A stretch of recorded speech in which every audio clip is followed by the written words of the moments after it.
দেখ একটা ক্লিক পুরো প্রেজেন্টেশন রেডি। আমাকে শুধু কি করতে হবে, আমাকে শুধু প্রত্যেকটা মানে আমি যে ধরনের এই এত কথা কে বলছে রে, চুপ কর না তোরা। 4-5 ঘন্টা লাগতো ক্যানভা শিখে নিলে সেটা 5 মিনিটে হয়ে যাবে। লেখাগুলো কিভাবে চেঞ্জ করবো, হেডিং ফরম্যাট, হেডিং আমি কি দিচ্ছি, তারপর সাব হেডিং এ কি দিচ্ছি, তারপর পরের স্লাইডে আমি কি দিচ্ছি, ফরম্যাট কিন্তু রেডি। এবার তুমি যদি খুব ক্রিয়েটিভ হও তাহলে কি করবে, তুমি তোমার মতো করে একটা একটা করে ডিজাইন সরাবে। এটা আমি যেটা তৈরি করে রেখেছিলাম। হ্যাঁ, এবার আমি মনে করো যে আমার এটা পছন্দ হলো না, আমি কি করব, এইটাকে সরিয়ে দিয়ে অন্য ডিজাইন দেবো।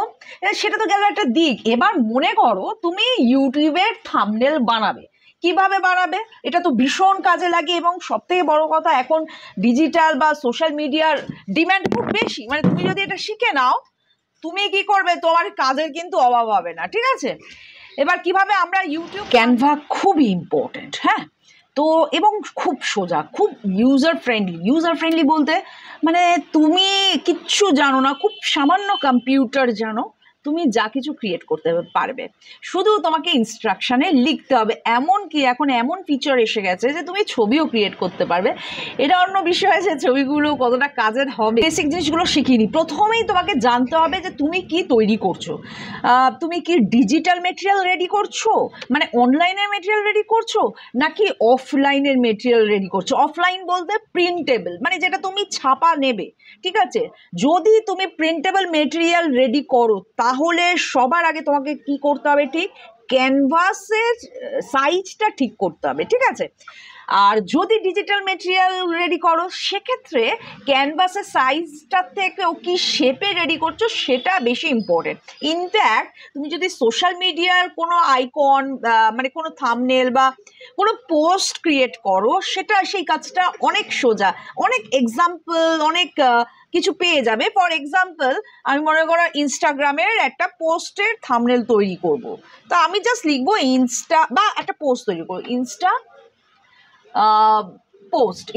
লিখতেই ইনস্টাগ্রাম পোস্ট চলে আসলো। ঠিক আছে, এবার এখানে আমি স্যাম্পল পেয়ে গেলাম। এবার কোনো একটা জিনিস দেখে নেবো যেগুলো মানে দেখো চলে আসলো কাস্টম দিস সাইজ। এইবার এটাকে নিজের মতো করে আমরা সাজিয়ে গুছিয়ে নিজের ছবি দিয়ে আমরা করে নিতে পারি। এখানে যেমন রয়েছে হ্যাপি বার্থডে। কিন্তু মনে করো না, আমি আমার ডিজিটাল প্ল্যাটফর্মের জন্য নয়, আমি চাইছি যে আমি একটা ফ্লেক্স ডিজাইন করব, বা আমি চাইছি যে একটা বিয়ের কার্ড বা একটা ভিজিটিং কার্ড রেডি করবো, মানে বিভিন্ন ধরনের, অর্থাৎ আমি এটা ছাপাবো। তখন সবার প্রথমে আমার কাজ কি হবে, যে আমি কাস্টম সাইজ যে দেখতে পাচ্ছ, এই কাস্টম সাইজে গিয়ে আমি প্রথমে সাইজ লিখবো। তো মনে করো আমি একটা ব্যানার বানাচ্ছি, তার মানে আমাকে ইউনিট ঠিক করতে হবে, পিএক্সে হবে না, আমাকে ইঞ্চি, সেন্টিমিটার, মিলিমিটারে করতে হবে। আমি ইঞ্চিতে নিলাম। ধরে নাও আমি 4 ফুটের ব্যানার করব, তো এখানে কিন্তু অঙ্কে স্ট্রং হতে হবে। কম্পিউটার শিখতে গেলে এই অঙ্ক এবং ইংলিশ বেসিক জিনিসটা জানতে হবে। তো যাই হোক, ইঞ্চিতে আছে, ফুট নেই, এখানে আমরা ইউনিটে কিন্তু ফুট পাচ্ছি না, তো ইঞ্চিতে আছে। আমি কি করব, 4 × 12 অর্থাৎ 48 লিখলাম। আর হাইট মনে করো আমি 2 ফুট করবো, সেক্ষেত্রে 24 ইঞ্চি। ব্যাস, এইবার ক্রিয়েট নিউ ডিজাইনে আমি চলে গেলাম। ঠিক আছে, গিয়ে এইবার আমি কি করতে চাইছি, এখানে কিছু ফরম্যাট চলে আসে সেম মাপের। ঠিক আছে, যেমন কামিং সুন, এটা একটা এসে গেল।